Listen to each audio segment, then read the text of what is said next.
Balik mana nang acara ngeloyong Jember 1 TV tetap ambil aku Cak Londo. Nek mau sampean tak jak nanggone Bank Wakaf Mikro nang daerah no Pondokan Al Falah nanggone daerah Silo. Lah nek saiki ki nang daerah Jember wong. Nang tepate nanggone daerah mana ini Bu ya? Muktisari, Tegal Besar. Tegal Besar, Kabupaten Jember, pas nanggone Pondok Al Azhar. Nah, aku saiki ya duduk nang ndi wong ya tetep nanggone pondokan, nanggone Bank Wakaf Mikro. Dan kebetulan aku saiki ditemani oleh Bu Atia. Bu Atia.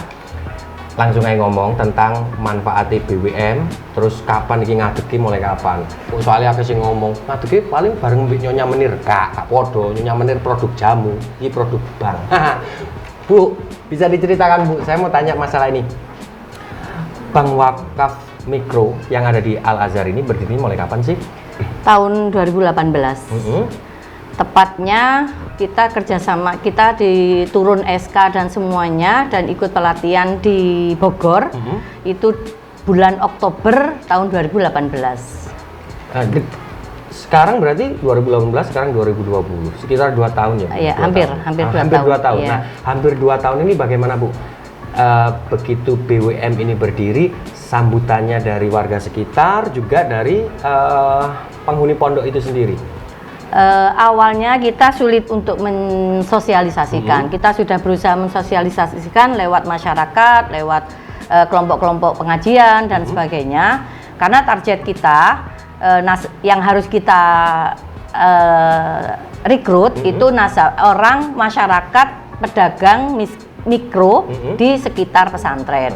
Sehingga kita otomatis sosialisasinya kan ke kelompok-kelompok pengajian.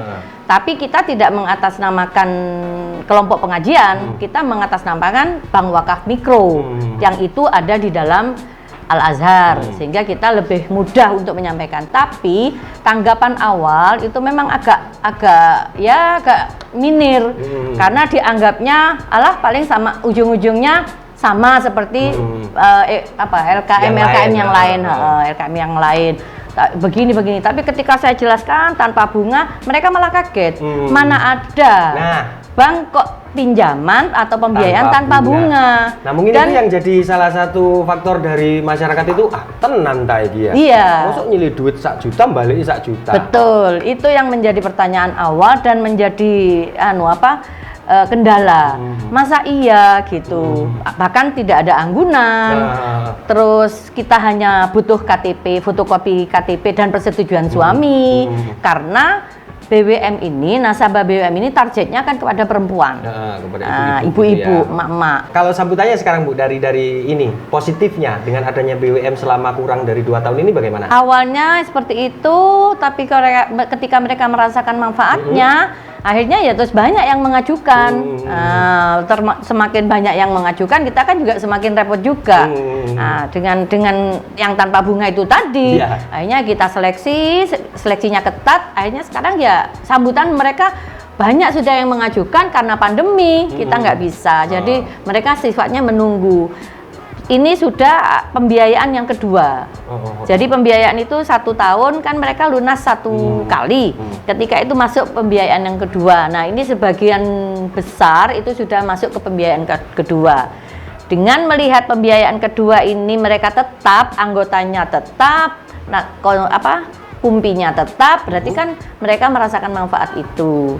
Bu, kalau dulu sebelum ada BWM, otomatis namanya orang pinjam duit atau orang yang ingin usaha, pastinya yang tidak punya modal, pastinya akan peminjam.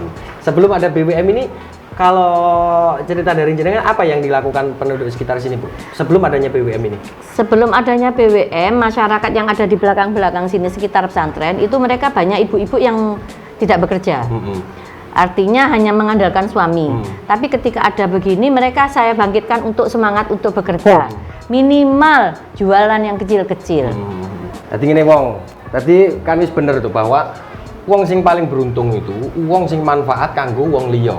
Nah, keberadaan BWM iki manfaat, bener-bener manfaat. Nah, nek sampean kate takon, lho iki akeh sing golek duit bingung carane kerja koyo ngene ya apa oleh modal koyo ngene pemerintah nang ndi? Lho iki wong, iki pemerintah. Hadirnya OJK kemudian membuat BWM ini Bank Wakaf Mikro ini ternyata sambutannya juga luar biasa teko penduduk di sekitar warga di sekitar pondok maupun yang berada di pondok untuk bekerja. Seperti itu Bu ya.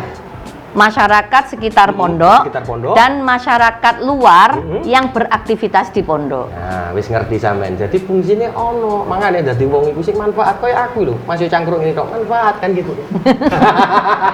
Lho iso gawe guyune wong itu manfaat wong. Ibu harapannya Bu, harapannya dari Ibu ke depan BWM ini inginnya mau seperti apa Bu? Ya, kita berharap mungkin ini untuk memperluas nasabah, memperbanyak nasabah istilahnya ya, supaya semakin banyak orang yang mendapatkan manfaat, otomatis kan anggarannya harus ditambah. Wah, iki ono wong OJK kok nang ngene. Tadi karena ditambahi, maksudnya wong ditambahi dananya itu biar misale saiki cuman iso ngopeni wong 100. Lek danane ditambahi paling ndak ya iso nambahi meneno bantu wong 200 kan ngoten Bu ya. Karena kita sekarang sudah 430 Mas. Wah, ini moga-moga Bu nanti jenengan ini nanti begitu mendengar misalkan dari pihak OJK atau dari pihak pemerintah mendengar, wah iya ternyata benar-benar manfaat adanya BWM ini, ya wis lah ditambahi wae. Tambah gede nomane. Nah. Terus yang kedua, kita terbatas wilayahnya. Andai kan kita bisa lebih luas lagi. Iya, beda kecamatan. Nah, kita kan awalnya hanya satu kelurahan.